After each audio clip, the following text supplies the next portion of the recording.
Hello beautiful people, welcome back to my channel commerce tutee of light to success. Students, आज इस video में हम after finishing the activity number 3 under modern approach, obviously 11th commerce book keeping and accountancy chapter number 2 हमारा जो in the process चल रहा है। Students, आज हम इलस्ट्रेशन नंबर 1 और इलस्ट्रेशन नंबर 2 डिस्कस करेंगे। वैसे आंसर्स आप देख सकते हो स्क्रीन पर, फिर भी उसको रिवाइज करेंगे सो दैट ये जो कंसेप्ट्स है आपके दिमाग में बहुत स्ट्रांगली बैठ जाए। ठीक है, तो that's what we are going to discuss children. But before going ahead students, new people to my channel, kindly like, subscribe and share so that it is useful to everybody out there. ठीक है, चलिए students शुरू करते हैं। Now look at this illustration number 1 students. State the types of two accounts involved in the following transactions. अब ये commerce business वाला transaction हमने बहुत बार डिस्कस किया है, फिर भी अभी भी करेंगे। चलो let's get started. First one, commerce business with cash ₹70,000। Students, जब हम कोई भी बिजनेस स्टार्ट करते हैं ऑब्वियसली हम कैपिटल लेकर आते हैं बिजनेस में। ठीक है, तो फर्स्ट अकाउंट जो इन्वॉल्व है वो है कैश अकाउंट, और प्रोप्राइटर गिवर है तो वो लेकर आता है, तो इसीलिए कैपिटल अकाउंट। तो ये दो अकाउंट यहाँ पर इन्वॉल्व बाय डिफॉल्ट हो जाते हैं। ठीक है, what is it? Cash account and capital account. ठीक है, मैं थोड़ा सा हाईलाइट कर देती हूँ सो दैट हमको भी थोड़ा सा अच्छा लगेगा। Cash account and capital account. Then deposited cash into Bank of India 10,000। आपने यहाँ पर क्या किया है? आपने यहाँ पर कैश को बैंक में डिपॉजिट कर दिया है, बैंक ऑफ इंडिया में डिपॉजिट कर दिया। तो बैंक ऑफ इंडिया ने क्या कर लिया है? रिसीव कर लिया है और पैसे आपके हाथ से निकल गए हैं। तो डेफिनेटली यहाँ पे रिसीवर कौन है?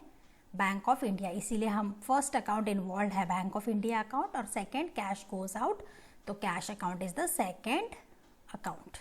ठीक है, थर्ड पर चलते हैं क्विकली।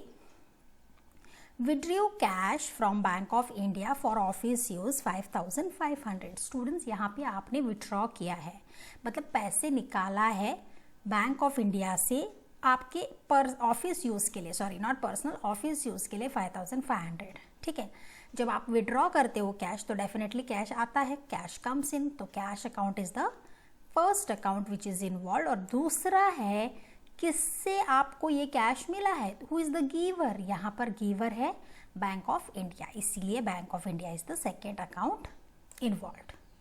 ठीक है, यहाँ तक I think everything is okay with everybody out there. Let's go a step ahead. Fourth one, purchase goods for cash. Students, यहाँ पर परचेजेज हुए हैं, गुड्स परचेज हुए हैं और कैश पे करके आपने गुड्स को परचेज किया है 5,000।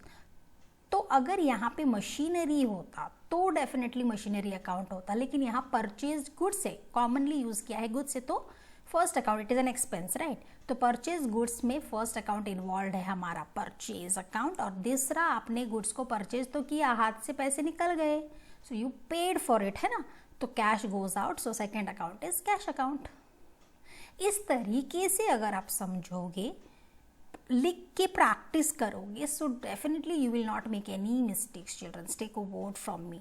ठीक है, let's go fifth one, purchase goods on credit from Kiran store 6,000। Students, यहाँ पर परचेजेज हुए हैं लेकिन क्रेडिट पर हुआ है, और क्रेडिट पर इसीलिए हुआ है हम बोल सकते हैं क्योंकि किससे लिया है उसका नाम भी दिया है, किरण स्टोर्स। ठीक है, तो परचेजेज हो रही है, अगेन परचेज गुड्स है यहाँ पे, तो कॉमन है, तो परचेज इज एन एक्सपेंस, तो purchase account is the first account. लेकिन क्रेडिट पर हुआ है and from home? Kiran stores. तो यहाँ पर दूसरा अकाउंट हमारा आएगा, गिवर कौन है? किरण स्टोर्स। ठीक है, सिक्स्थ की तरफ चलते हैं students. Sold goods for cash. तो यहाँ पर आपने क्या कर दिया है? सेल कर दिया है गुड्स को कैश के लिए। तो जब आप सेल करते हो किसी गुड्स को कैश के लिए तो आपके पास क्या आता है? कैश कम्स इन, तो cash is the first account और sales is an income. Remember, modern approach में यही तो हमने किया था, रिमेंबर? तो sales is an income, so the second account is sales account. Seventh की तरफ चलते हैं अभी। Sold goods to Rohini. तो यहाँ पर आपने क्या कर दिया है? रोहिणी को आपने गुड्स को सेल कर दिया है, तो Rohini is receiving it. So Rohini is the receiver of the goods. And second is sales took place. So sales is an income.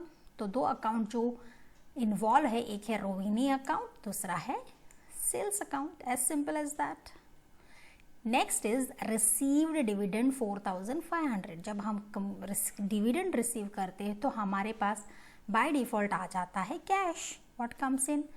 Cash account first account involve. दूसरा है डिविडेंड इज एन इनकम, तो obviously dividend account को हम दूसरा ले लेंगे. ठीक है. 9th आता है पेड ऑडिट फीस 1000. तो आपने क्या किया है? ऑडिट फीस को पे किया. ऑडिट फीस एन एक्सपेंस है, तो हमारा फर्स्ट अकाउंट इन्वॉल्व है वो है audit fees. And what goes out when you pay something children? Definitely cash. तो cash account is the second account which is involved. ठीक है. So this is how students you have to understand it. तो illustration 1 is clear. चलिए हम आज illustration 2 भी कर ही लेते हैं. कुछ नहीं है, बहुत सिंपल है. आपको क्लासीफाई करना है ये जो भी अकाउंट्स दिया है into personal, real and nominal accounts. और हमको पता है पर्सनल, रियल, नॉमिनल के रूल्स पता है, मीनिंग पता है. तो चलिए क्लासीफाई कर देते हैं. Students look at this. और personal account, name of the person, individual, firm, organisation. Real account which you can see, tangible हो सकता है, इनटेंजिबल भी हो सकता है. Nominal account, expenses, your gains, losses. Okay, ठीक है ना. तो चलिए stationery account, obviously it is a expense, तो nominal account. Machinery is a real account students. Loss by fire, nominal account. Remember nominal account में क्या करते हैं हम? Debit the expenses and losses, credit the incomes and gains. Building, real account. Copyright students, I told you कि कोई भी real account में tangible goods are also there, intangible. Tangible जो आप देख सकते हो, टच कर सकते हो. Intangible which you can not see and touch. तो कॉपीराइट एक असेट रियल अकाउंट ही है, but it is an intangible. तो no matter tangible intangible, it comes under real account. तो कॉपीराइट हमारा आ गया है रियल अकाउंट में. Laptop, real account, you can see it. Mahesh's account, wait first, हाँ, Mahesh's account obviously personal account है. Capital account itself is a personal account. Pune municipal corporation account is a personal account. Bank of Maharashtra, name of the bank is a personal account. Repairs expense हो रहे हैं तो nominal account. Wages पे हो रहे हैं तो nominal account. So this is how you are suppose to classify them. अगर आपको पता है कि what is personal account, what is, I just highlight, what is personal account, what is real account and what is nominal account, classify करना is not so difficult. ठीक है. I hope या this is how much we have classified. So I hope कि ये दोनों illustrations बहुत simple है. आप एक ग्लांस करोगे, इस वीडियो को देखोगे तो भी आपको आराम से पता चल जाएगा. And revise along with me. ठीक है. Once again I just do a short recap of this classification. Personal account, name of the person, individual, organisation, bank आप बोल सकते हो. Real account, the things which you can see. Real account में tangible intangible दोनों आते हैं, इसीलिए copyright भी आया हुआ है. No need to get confused. Nominal account आपका एक्सपेंसेस, गेन्स, लॉसेस. ठीक है. सो यहाँ पर वेजेस रिसीव भी हो सकते हैं या रेंट पेड हो सकता है. मतलब anything, I am just giving an example. जो आगे आएंगे तब हम डेफिनेटली डिस्कस करेंगे. तो फिलहाल के लिए I am assuming that this 2 illustrations are very clear to you all. तो keep learning, keep studying children. We'll be back with the next illustrations very soon. Till then, take care. Thank you so much, students. Please write and revise. ठीक है. Learn by writing so that it will help you to remember as usual for a longer period of time. Till then, take care. Thank you so much, children. Thank you.